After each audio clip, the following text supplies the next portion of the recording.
আসসালামু আলাইকুম এভরিওয়ান, কেমন আছেন? আশা করি আলহামদুলিল্লাহ সবাই ভালো আছেন।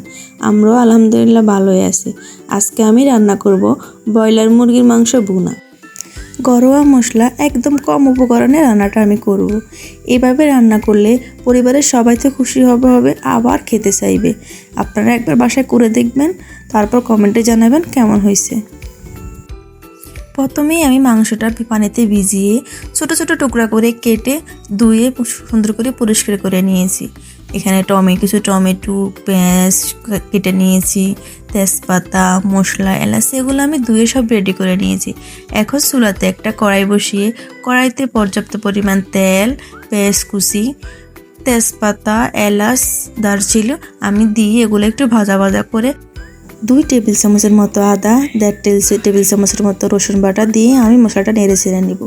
এখানে আমি 3-4 চামচ মরিচের গুঁড়ো, মরিচটা আসলে যে যেমন ঝাল পছন্দ করেন সেই অনুযায়ী দিবেন। এখানে পরিমাণ মতো লবণ, 3-4 চামচ হলুদ গুঁড়া দিয়ে আমি মশলাটা ভালো করে নেড়ে চেড়ে কষিয়ে নেব। আজকে রান্নাটা আমি মাটির চুলায় করতেছি। আসলে রান্নাটা আমরা সবাই কম বেশি পারি, কেউ একটু ভালো অভিজ্ঞ, কেউ একটু কম অভিজ্ঞ, কিন্তু রান্নাটা আমরা কম বেশি মহিলারা সবাই পারি। চেষ্টা করলে সব কিছুই সম্ভব। এক এক জেলা হয়তো বা এক একভাবে রান্নাটা করা হয়, তো রান্না তো রান্নাই। আমি যে সব কিছু পারি তাও না, আমারও ভুল ত্রুটি থাকতে পারে। আমি ঘরোয়াভাবে গ্রাম্য উপায়ে যেভাবে পারি সেভাবে তোমাদের সাথে শেয়ার করি। তাও আমার অনেক আপুরা হয়তো বা পড়ালেখার চাপে রান্নাটা শিখতে পারেনি, তাদের উপকারে আসতে পারে। তাই আমরা ছোট ছোট টিপস হিসাবে রান্নাগুলো শেয়ার করি। তোমাদের সাথে কথা বলতে বলতে আমার মশলাটা একদম কষানো শেষ, উপরে তেলগুলো বেশি উঠেছে। এখন আমি ধুয়ে রাখা মাংসগুলো অ্যাড করে দেব। আজকে আমি মাংসটা ছোট ছোট কিউট করে কেটে নিয়েছি। আসলে ভাজবো না তো, তাই বড় বড় রাখলে হয়তো বা ময় মশলা ডুববে না, ভালো লাগবে না। এখানে ছোট ছোট গরুর মাংসের মতো কেটে নিয়েছি। টেস্টটা অন্যরকম লাগবে, মশলাটা একবারে মাখো মাখো হবে, তোমরা শেষে দেখলেই বুঝতে পারবা। এখানে ঢাকনা দিয়ে মাংসটা আমি সুন্দর করে কষিয়ে নিব। কিছুক্ষণ পর পর ঢাকনাটা উঠিয়ে আমি মাংসটা নেড়ে ছেড়ে দেবো, যেন নিচে না লাগে।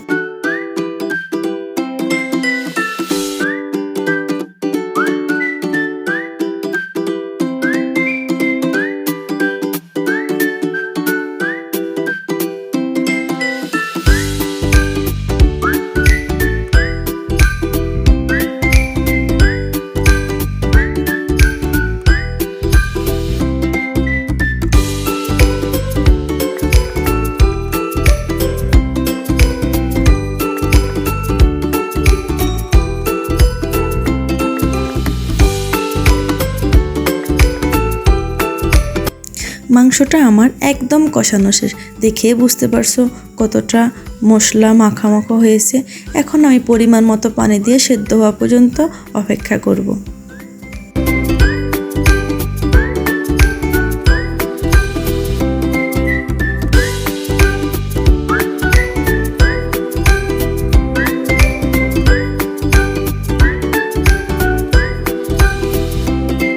কষানোর সময় টমেটোটা দিতে আমি ভুলেই গেছি, তাই আমি এখন টমেটোটা অ্যাড করে দিলাম। তোমরা কষানোর সময় টমেটোটা অ্যাড করে দিও। ঝোলটা কমে মাংসটা একদম সিদ্ধ হয়ে গেছে, মাংসটা আমার একদম রেডি। এখন আমি ভালো করে নেড়ে ছেড়ে একটু উপর দিয়ে জিরা গুঁড়া ছিটিয়ে আমি মাংসটা নামিয়ে নেব।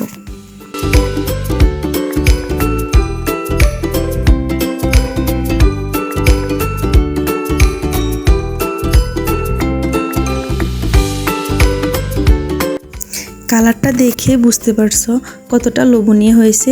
এরকম মাংস রান্না করলে ভাত নিমিশিয়ে শেষ হয়ে যাবে। নিজেরা বাড়িতে একবার চেষ্টা করে আমাকে কমেন্ট করে জানাই হয়তো কেমন হয়েছে। আমার চ্যানেলটি সাবস্ক্রাইব করে পাশে থাকবেন।